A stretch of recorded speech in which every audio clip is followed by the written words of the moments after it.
Looking forward to spending the next hour or so with you guys to go over how best to prepare for HUD system performance measures. So there are just a few of us on the phone with you today. The majority of the time you will be hearing from Tom Albanese, who's going to be the main presenter today. And then along with myself, there are two folks from HUD, both William Snow and Abby Miller, who are available. We're available to try to answer questions or comments that you may have and that you may send in to us during the course of the webinar today. So just a couple of quick points that I want to make to everyone about logistics and the format of the session today before I turn it over to Tom. So there are a couple hundred of you on the line today, which is wonderful, but because of that, we have automatically muted the phone lines. So unfortunately, if you'd like to verbalize a question, you won't be able to do that. Instead, you will be able, at any point in the webinar, you'll be able to submit a question through the questions box that you should see as part of your GoToMeeting or GoToWebinar, excuse me, menu on the right-hand side of your screen. So what you should see is a little box that says questions, and that's where you can type in a question that you'd like to submit. And we see that some folks have already started to do that, which is great, and what we hope to have happen throughout the course of the webinar today. Again, we're going to be here together for just about an hour, and in that time, the majority of our hour will be spent going over the content. We will have some time at the end, of course, to answer any questions that folks may have. And throughout the webinar, we've got a few different poll questions that we'll use to try to get some information from you all about how things are going in terms of preparing for the system measures and to try to make it a little more interactive. Okay, so again, no phone lines are muted, and please be sure to submit questions through that questions tab at any point during the webinar, and we will get back to you on those questions. Okay, with that, I'm going to turn it over to Tom Albanese, who's going to walk us through the session today. Great, thanks, Natalie, and good afternoon or good morning, depending on where you're at. Thank everyone for taking the time today to listen in, and hopefully, I'm sure folks have some good questions to pose today. So we wanted to host a session to really accomplish two things. One is to make sure folks are aware of some of the background behind HUD system performance measures and what will be reported to HUD, as well as for communities that perhaps are just now starting to put some time and effort into looking at system performance data. We're going to review some considerations for both generating and reporting system performance to HUD. So with that, we're going to dive right in, and as Natalie said, there'll be some time at the latter part of this session for some Q&A, and we've got Abby and William on from HUD as well, so they'll be able to help with some of that. So we want to just take a few moments and talk about some of the specific measures that HUD has created based on what the law requires, as well as some of the expectations for continuous related to reporting during the annual COC program competition starting later this year. So why measure system level performance? I think as most folks know by now, continuers are charged with designing a local system to assist people who are experiencing homelessness in their geographic area. That is the geographic area covered by your continuum of care, and reporting that information to HUD as required by the McKinney-Vento Act when it was amended by the HARP Act in 2009. The HARP Act brought a lot of changes to McKinney Act, McKinney-Vento funding, as many folks know. For the COC program, it resulted in a shift from looking largely at project-level performance to now focusing more squarely on system performance. But there were also changes for the ESG program in that the ESG program, apart from changing some of the activities allowed under ESG, there was a shift to really expanding the performance evaluation of ESG projects to see how they relate to the larger system. So ESG projects are included in system performance measures and are central to them in a lot of respects. A systems approach also looks at how the overall system is functioning as a whole related to ending homelessness. So not just for individual projects and how they're performing, but really how the entire system is performing. We know that ultimately a functioning, high-performing homeless response system is an integrated system that has very streamlined processes for accessing and moving through the system from either with the assistance of a single provider or multiple providers, so that homelessness is rare, brief, and non-recurring, our federal goals. It's also an important way for HUD to know if continuas are performing in a way that aligns with HUD priorities, whether it's adhering to housing first practices and assuring ready access to housing assistance and rapid movement out of homelessness and back into housing, or ensuring that resources are prioritized in a way that the most expensive and intensive assistance is reserved for those with the most severe service needs and what have you. So it's a good way for HUD to know whether or not communities are moving in the national direction, the direction that evidence suggests is the best way to go. In addition, it allows us as communities to have a common understanding of what our system's intention is, what our goal is as a system, and how we do that in concert as a conglomeration of programs that work together, again, in an integrated way. So it gives us an ability to express to our community partners and our governing body what exactly it is our system is designed to achieve and how we know if we're achieving that. So it provides, HUD system performance measures actually provide a way for us to very clearly and in a standardized way articulate what we're doing, how well we're doing it, and where there are areas for improvement. Of course, measuring system performance in the manner prescribed by HUD allows us as communities to include that information in our COC program competition submissions, and it also allows us to hopefully demonstrate to HUD that our community systems are improving over time in a direction that is desirable for the people we serve. Ultimately, looking at system level performance is a way to, I believe, to demonstrate to the community how well we are meeting the community's charge to our system, which is to meet the needs of community members who are at risk of or who have fallen into homelessness, to help them quickly resolve that crisis. This is our way to communicate that. So let me just turn to a little bit more specific background around how HUD came to the system performance measures and some of the process that led up to that, just for folks who may not be as aware of that. Ultimately,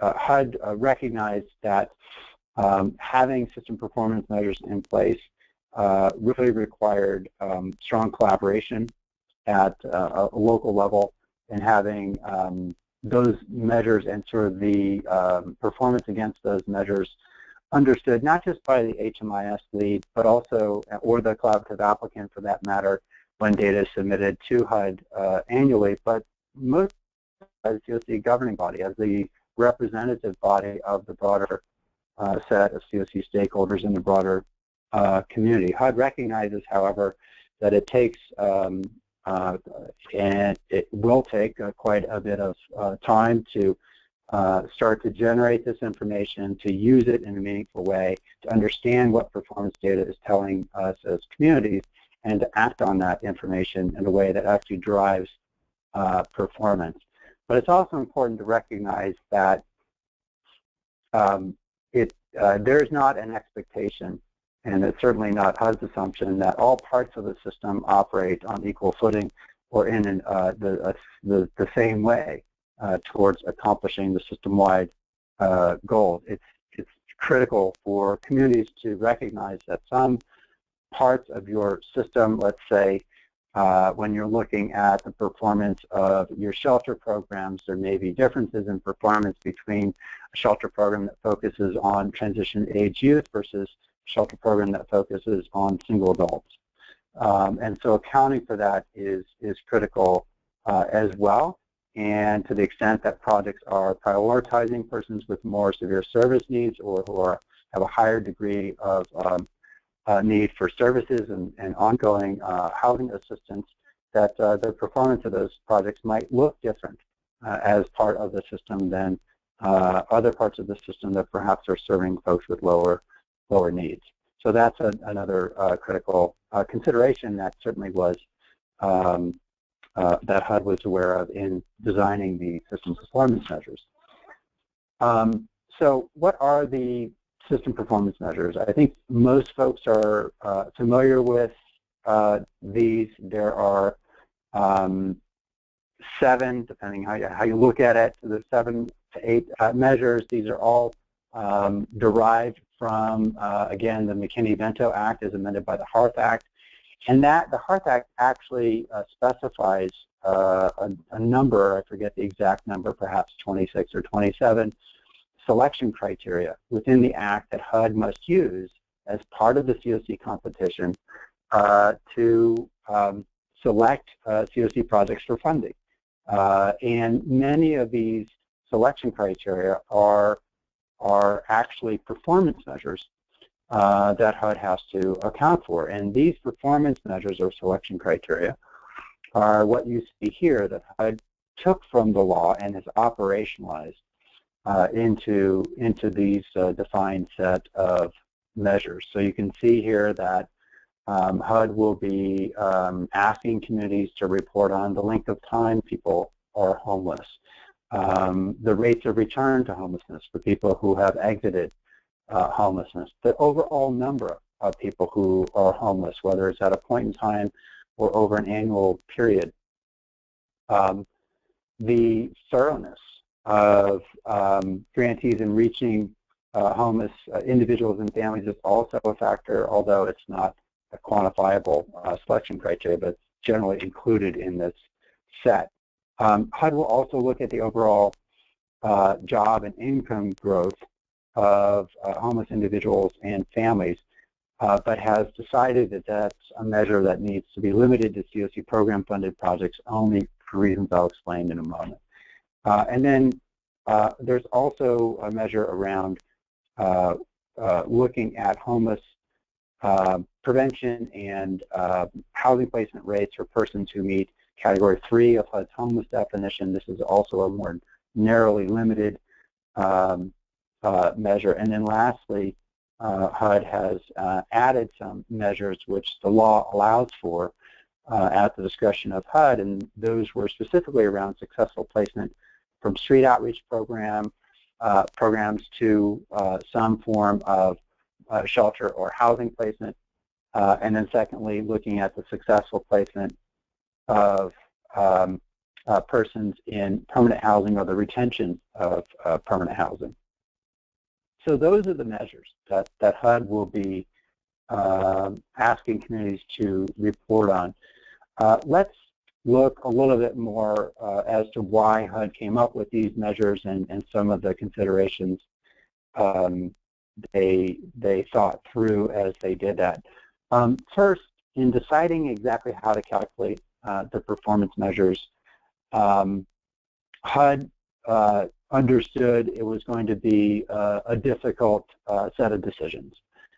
These are, while they're seemingly fairly straightforward measures, there actually is quite a bit of detail behind each and a lot that had to be considered relative to what could be measured, what's reasonable to ask communities to measure, and would allow for HUD to compare apples to apples when looking at community performance across the country to make sure that performance reported for one community is reported in a manner similar to how it's being reported in another community. And so HUD tried to balance this need to get accurate information with the limits and the burdens of data collection and reporting. Ultimately, HUD is aware that the measures aren't perfect. They're not a complete representation of a community's performance, nor will they capture every aspect of how a system is performing. However, the different metrics and their associated calculations do accomplish the intent of the law and are based on the best available data across all CoCs.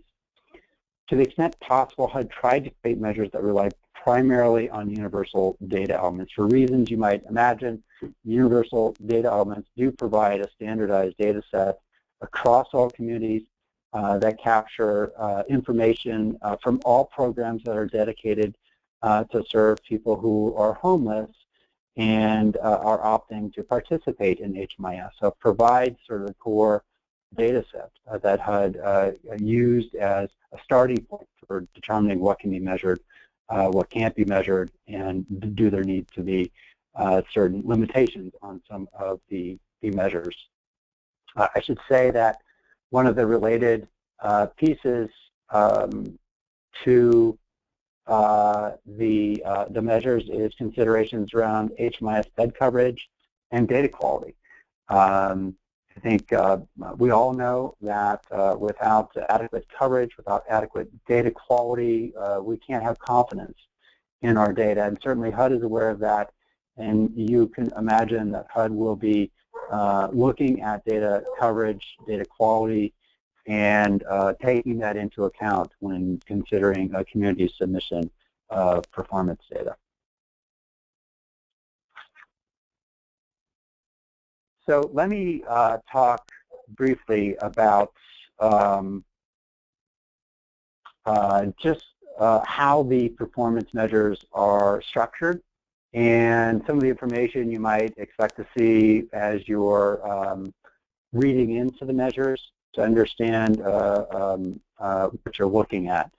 Each of the performance measures I just quickly reviewed in the written material, which I'll talk about here in a moment, you'll find a description of, for each measure, who is included in that measure, that is, which persons or families are included, which clients are included, whether or not that's a measure that's applicable only to, say, system leavers or system stayers.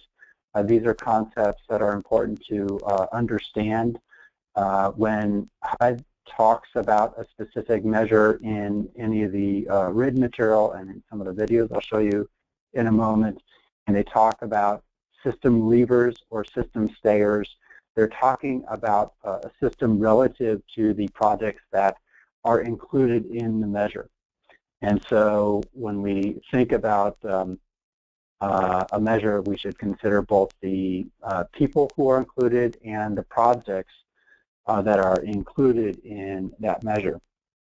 And so each measure prescribes which projects are included, and it's something to pay attention to.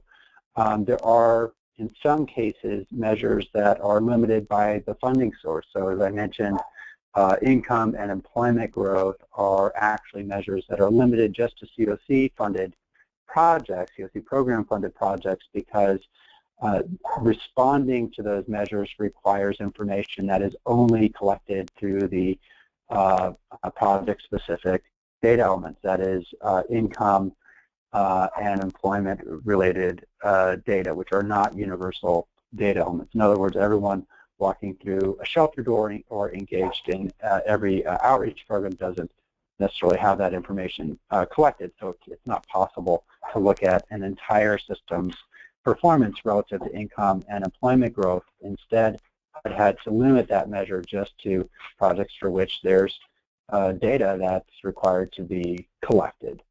And then the third part that's important to look at, and that you'll see for each of the measures, at least actually there's an overall time frame for all the measures, and then there's some specific considerations relative to time frames and what time frame is being examined for some of the measures that's important to pay attention to. But overall for the measures, with the exception of the point in time count, data is going to be reported on based on the federal fiscal year. That is October 1 through September 30th.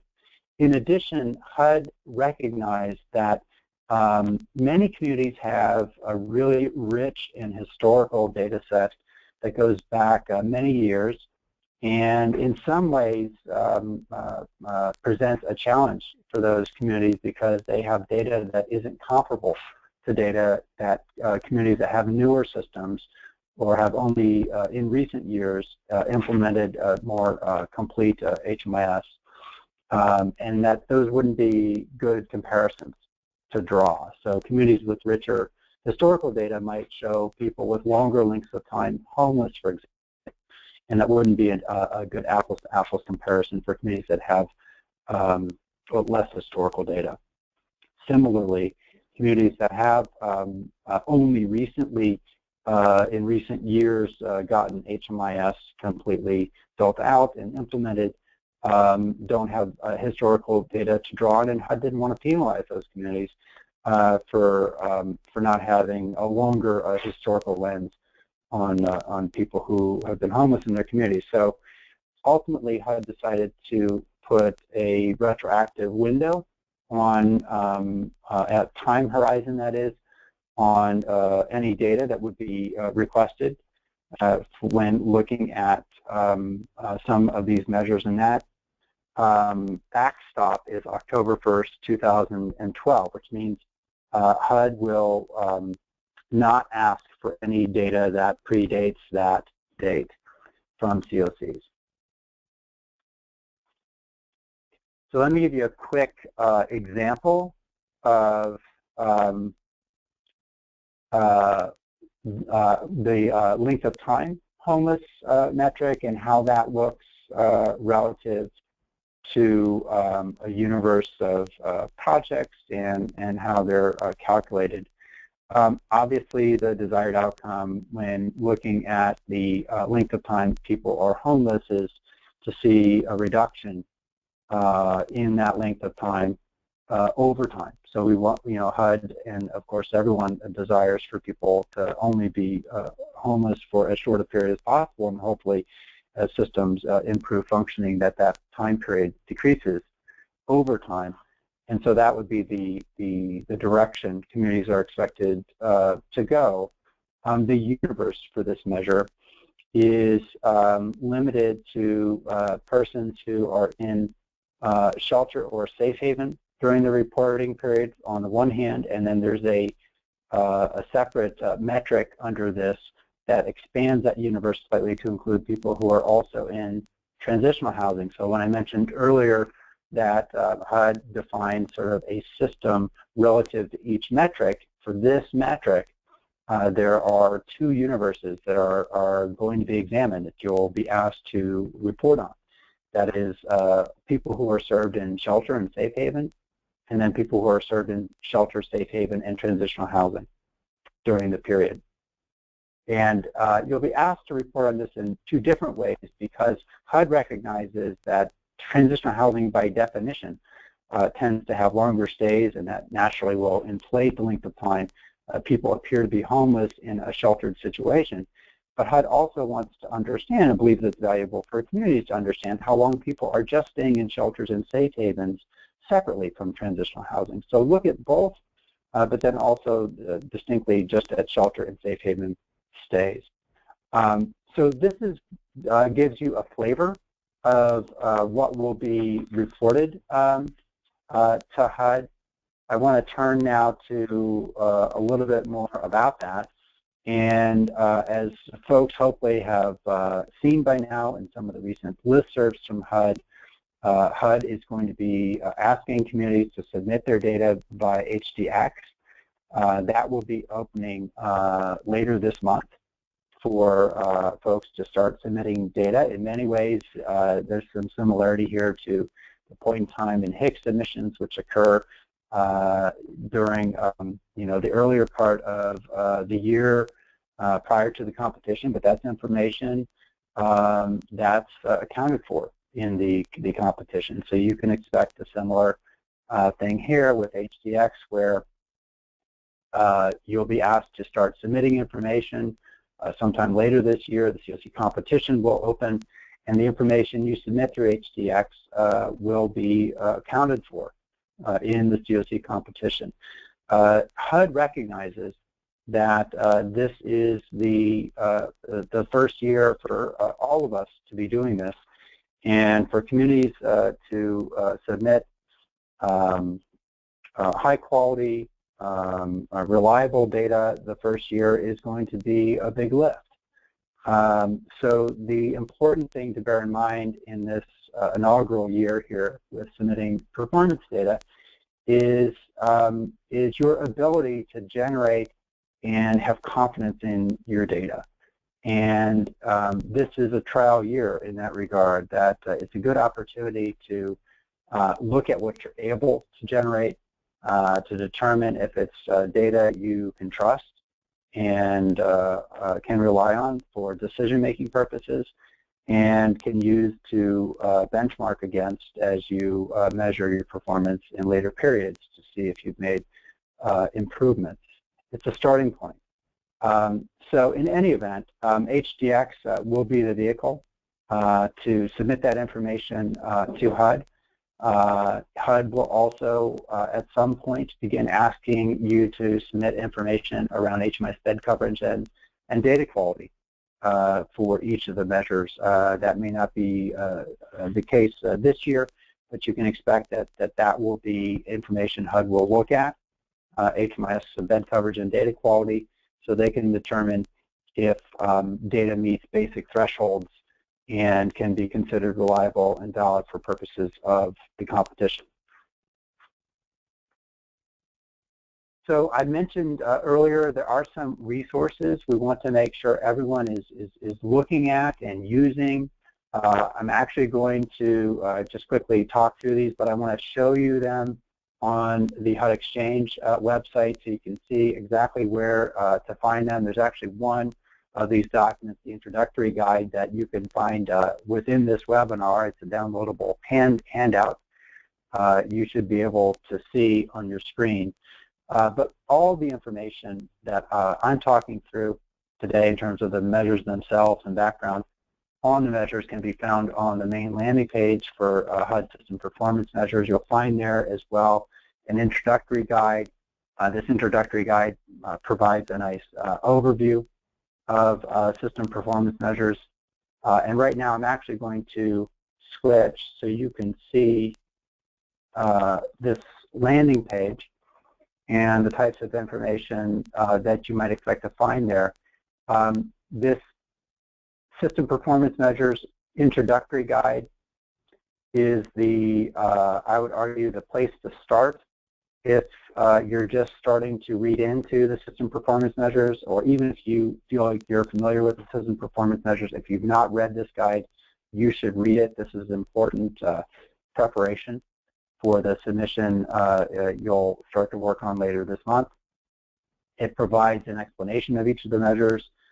Some of the basics I just went over, it goes deeper into in terms of explaining some of the rationale for the measures, the universe of projects and people that are included in each measure.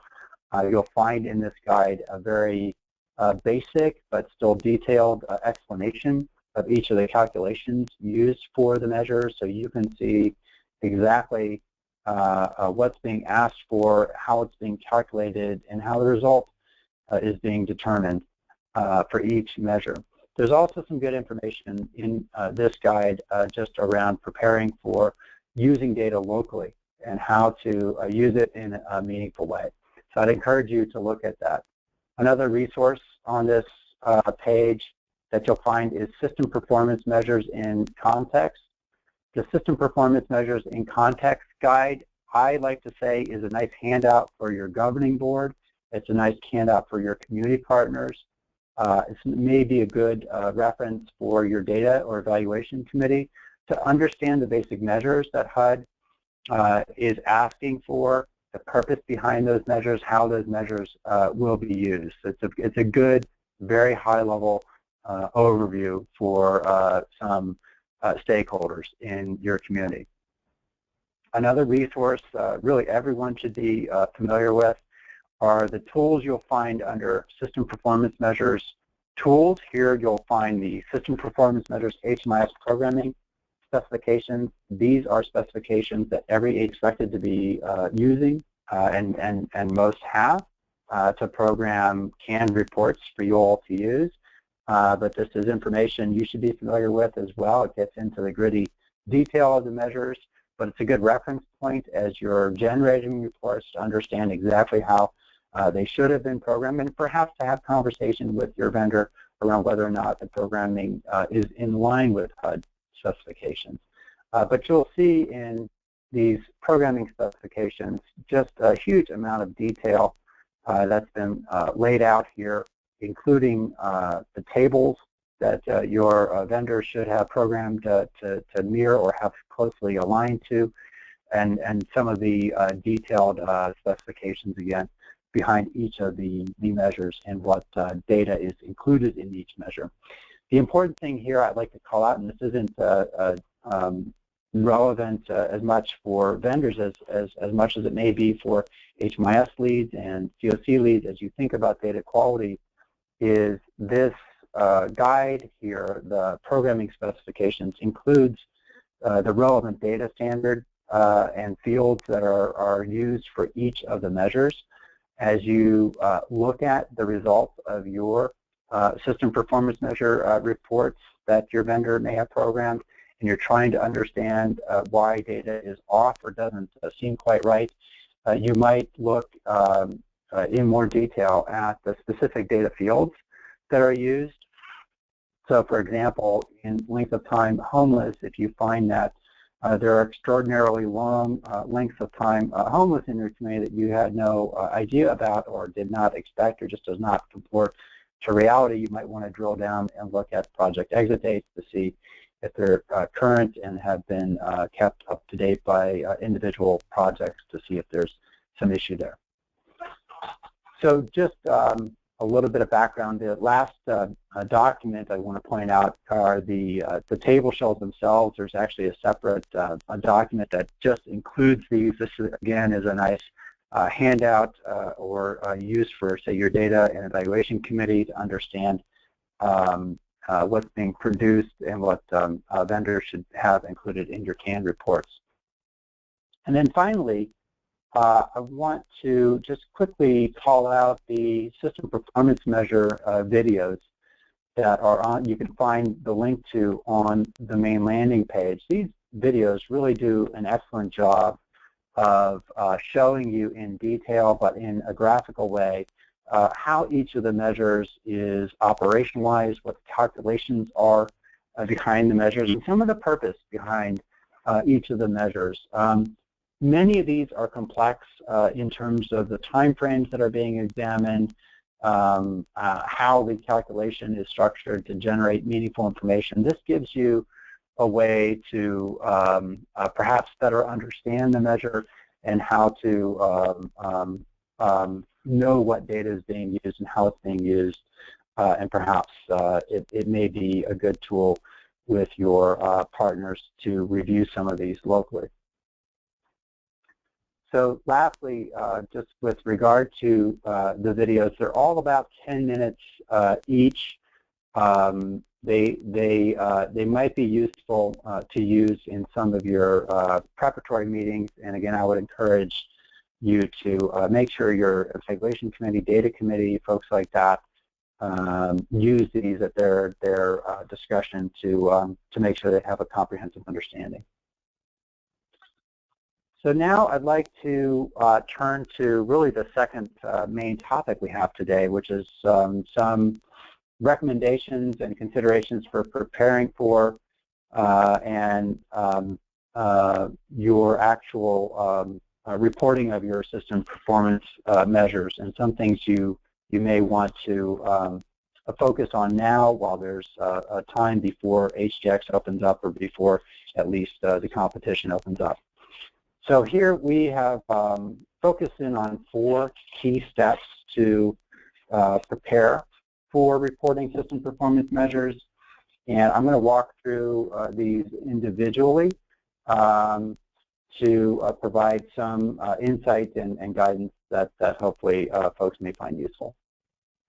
The first is, as we've already touched on, is really focusing on improving your data quality and coverage.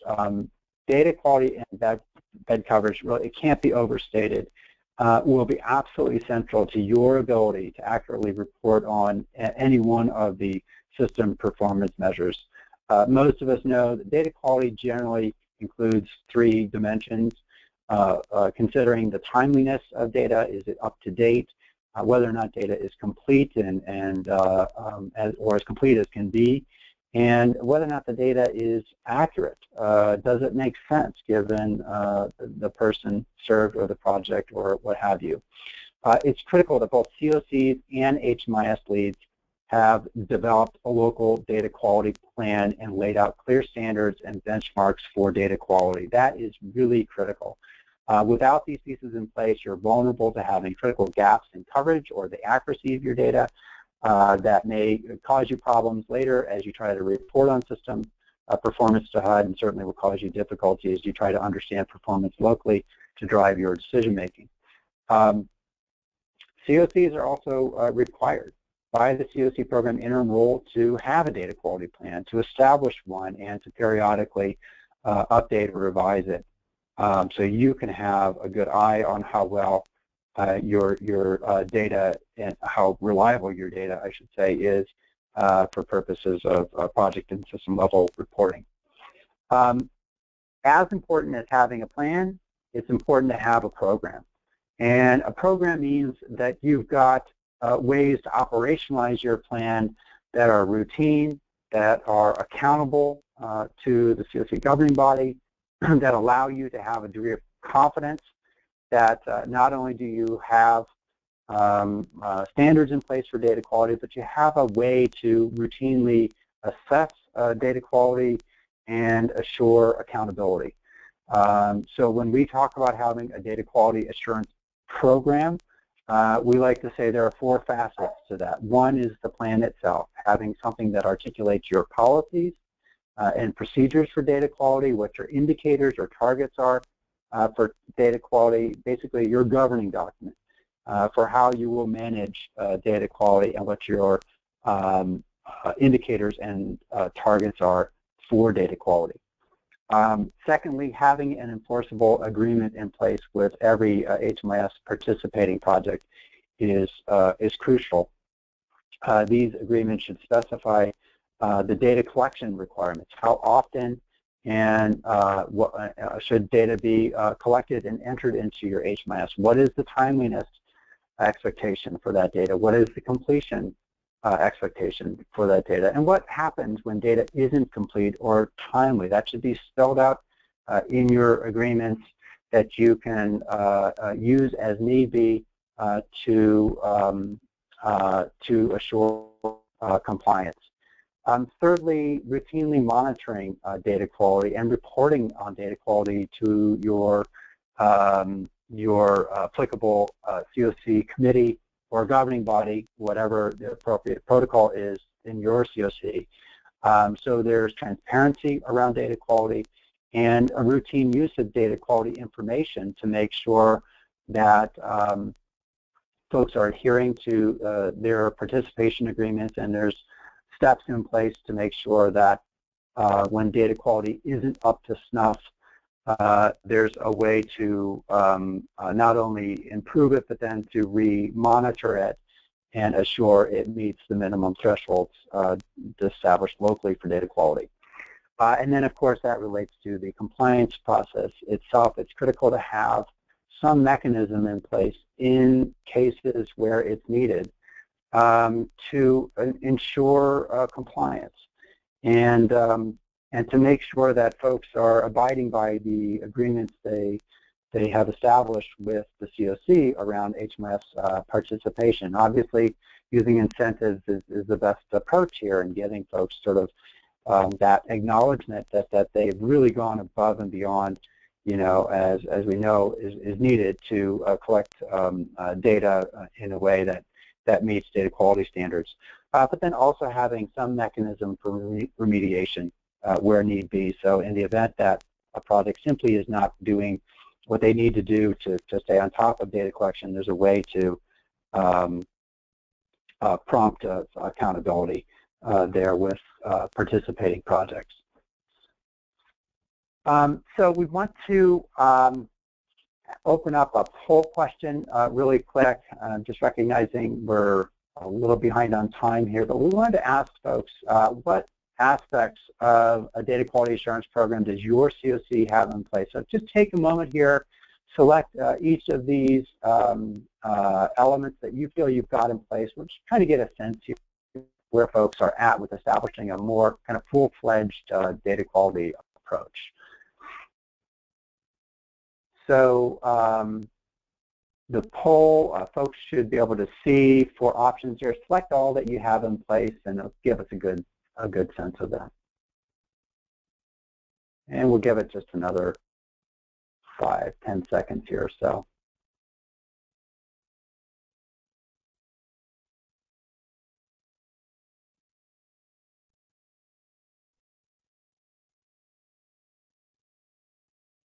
Okay, so we'll give it one more second. All right, we've got most people have reported, and it looks like we've got about 79% have a data quality plan, 58% enforceable agreements, 85% do monitoring and reporting, 42% have some form of compliance process in place. That's great. Obviously, there's a lot of work behind all of this, and but it sounds like a lot of good work is already happening. So let's move on to the next segment. And the second key to preparing is making sure that you're generating and testing your reports. It's really critical that we know that HMIS vendors have these programming specifications. Many of them have gone really gangbusters in getting canned reports ready for communities. It's also important, though, to review those reports and to test them out for yourself. We know that there's still some improvements being made to the accuracy of reports as vendors do their own testing and so forth. Be proactive here, though. Make sure you're asking your vendor for specifications behind those reports. HMIS vendors are ultimately serving you. You have a contract with them to provide a service. You certainly should be concerned about whether or not they're programming reports that ultimately affect you and might affect your competitiveness. So you might ask for more detail as to what goes behind those reports. If you have the ability, try to test those reports for consistency with HUD specifications. We realize this is a capacity issue. Perhaps other COCs working with the same vendor with more capacity have had the time and the ability to test those reports. So check with your colleagues, see if others have dug into those reports. And let me just ask then, related to this question of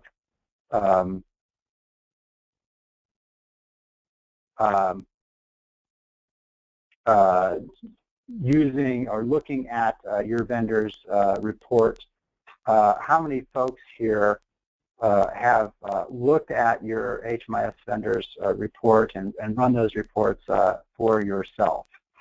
So take a moment and let's get a sense here for how many folks have looked at your report.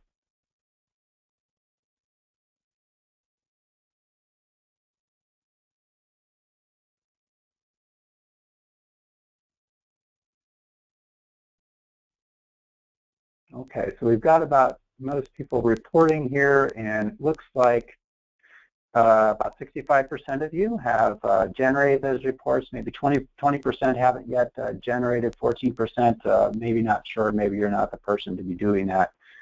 Clearly, you know, we want to strongly encourage you, if you haven't done this yet, do please look at those reports as soon as possible. The sooner you do that, the better. You want to make sure you're on top of that and have an opportunity to work with your vendor if need be. So once you generate those reports and you trust that it's programmed correctly, of course, you want to then start to look at, are there performance issues or HMIS coverage or data quality issues that need to be examined. Of course, HMIS coverage data quality should be your first consideration. Is the data representative? If you trust that your program, your HMIS vendor has programmed it correctly, now do you trust that the data is representative of your system? Are there projects, perhaps, that have not stayed current with their data collection responsibilities? We know often, again, as I mentioned earlier, there's at times a backlog of client data that hasn't been entered, say, especially for high volume programs with a lot of entry and exits. It can be very difficult to stay on top of that information and data collection for folks who who come and go very quickly.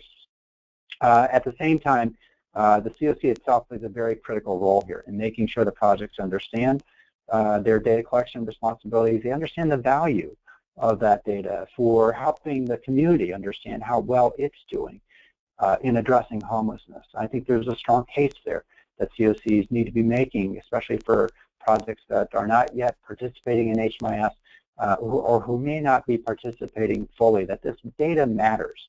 It helps us know how well we're helping people in our community quickly resolve their homelessness and whether or not they're returning to homelessness. And without a comprehensive data system, we don't have that visibility and we can't serve people as well. So this is where the COC, this is not just an HMIS function, it's not just a data committee or evaluation committee function, it's truly a COC governing board function as the body representing the community to understand how well the system is doing and make sure projects participating in that system are doing their part to help with that. Of course, looking at data quality and coverage is just one part. Once you trust the data and you think it's representative, are there performance issues then to examine? This is another key preparatory step. You want to submit data to HUD that not only is representative, but that hopefully reflects the highest performance you're able to achieve by the time you have to submit that information. So looking at project level information, are there projects that are lower performing that perhaps need more attention or more focus with regard to technical assistance or some form of peer-to-peer support to make sure that projects do the best they can to support their individual objectives and the system objectives. Because we want to make sure we reserve some time for questions here, I want to turn to just this last point around the importance of using information regularly. It's critical that communities not wait to only look at system performance data when you're being asked by HUD to submit it. This is information that should be used routinely. And so we would strongly encourage communities to start to operationalize of running system performance reports on a routine basis, ideally quarterly, if that's possible, to stay on top of performance issues. So you have sufficient time, if need be, to not just make sure you're on the track you want to be on performance-wise, if performance is improving over time, but that you have time to deal with data quality issues, to make sure that if at the end of the quarter data isn't quite where you need it to be or isn't meeting your data quality targets, that you have some time for remediation, certainly before you get to the point where you need to report annual data to HUD. You'll want to have gone through a few of those iterations. I would strongly advise that you establish a written schedule and protocol with accountable staff who have responsibility for not just generating data quality information, but disseminating that information to providers or having providers generate their own data quality and reporting that up in whatever fashion makes sense to you locally, but routinizing that. So there is a clear schedule. The best operating systems generate data quality reports on a specific date each quarter or month, whatever the case may be. They have a certain amount of time where that data then must be worked on by projects who don't meet data quality standards, and then there are mechanisms in place for notifying projects that still aren't meeting those standards, and that information is used as need be to assure compliance. So that's really important. Start to use your reports now to examine if data is where you want it to be, and if you know there are system performance issues to start addressing now before you're submitting this information to HUD. Related to that, again, it's important to share information with your key stakeholders. Make sure your governing board, once you have data that you think is representative, meets data quality, or even if it doesn't, and that would be information to share with your governing board, make sure they're seeing that information as well. Ultimately, there's going to be data from your system performance reports that you can share publicly. You should be sharing publicly to describe how you're doing as a system, whether or not there's a lower incidence or prevalence of homelessness over time, whether or not people are returning at low rates and so forth, how well you're responding to the community charge that homelessness is brief and non-recurring. Ultimately, you might consider using visualization techniques or other ways to make this information more dynamic. Clearly, like this is more for those communities that are slightly ahead of the curve here, not necessarily a priority, and there are some low-tech solutions that work great at that, but that's the direction many communities are starting to lean. So one more poll for you, just to get a sense of whether or not any system performance data has been shared with your governing body yet. We would just like to ask folks to answer this question so we have an idea.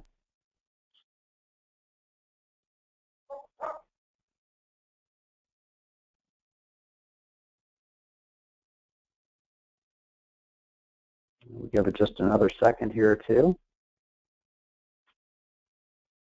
Okay, we've got most folks reporting. It looks like nearly half, about 45%, shared system performance data with the governing body. About 35% haven't done that quite yet, 20% not so sure.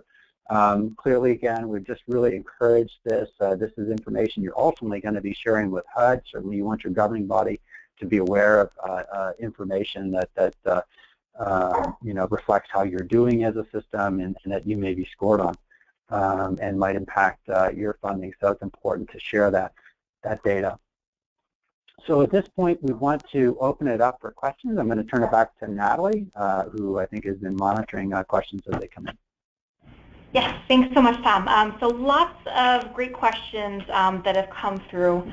One that I wanted to see if we could get some discussion on was we've got a couple of questions that have come in on a similar topic, and one is sort of any advice that folks may have about how to engage with agencies that are not required to be in HMIS. So I want to just confirm that those agencies not funded by the COC program or ESG are still required to be a part of these measures, and if that is the case, just some thoughts or reflections on what the impact could be if they're not able to get those folks in the HMIS in a timely way. So any thoughts on that you guys would like to share?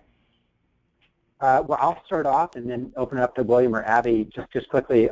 Yeah, all the measures except for measures 4 and 6, which is the income and employment growth, and then the measure that relates only to COCs approved to serve individuals or families in Category 3 of the homeless definition.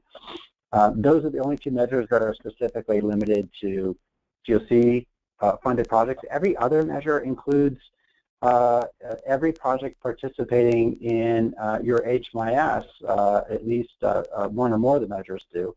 And so yes, that includes projects that may not get any HUD funding. The expectation being that when you report on how your system is doing, you're reporting on how your system is doing irrespective of the funding streams that support individual projects. And so it's really a look at your system's response to homelessness in your community and the constituent programs that make up that system. I don't know if William or Abby want to chime in on that. Not much to add there. Tom covered some important stuff, and we at HUD are also very aware of the issues with data coverage. This isn't the new thing, right? We've been doing HMIS since 2001, and the question and issues have arisen. We found the most success where COCs have been able to use some of that historical information to show that the data is not just being used as a statutory fulfillment or merely reporting for reporting's sake. COCs that have been able to get faith-based providers on, for instance, or the VA to participate have been most successful when they've shown that using performance data leads to both financing and, more importantly, leads to success with the people that they serve. And so that probably is not news to you. That's certainly not a silver bullet of any kind for anyone, but we would encourage you to find ways to show that data is good at helping people do their job better. So we would encourage you to continue to think about that. And we will hopefully work on some material about how to communicate that kind of data or that information with your data in the coming, well, several months, probably in the several years, really, because we feel there's a lack of understanding of how to use data and talk about it really well. And so we will try to help fill in the gaps there.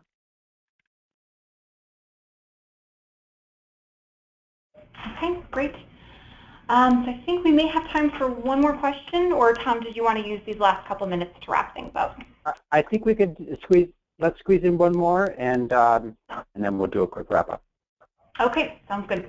So the final question that has come in is just wondering if there are any sort of benchmarks or goals for any of the measures from HUD. Folks just wanting to get a sense of if there's an expectation about a certain percentage of clients that don't return to homelessness, things of that nature. William, it's probably best for you to answer that. Yep, it's a great question.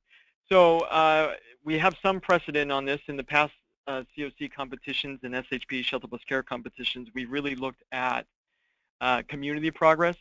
So as we get more data, we likely will set thresholds. We certainly don't have the ability to do that now.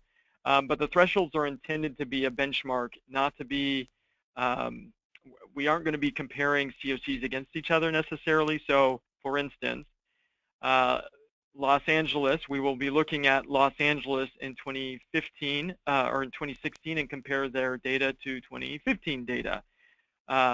We won't be comparing Los Angeles data to Wyoming data.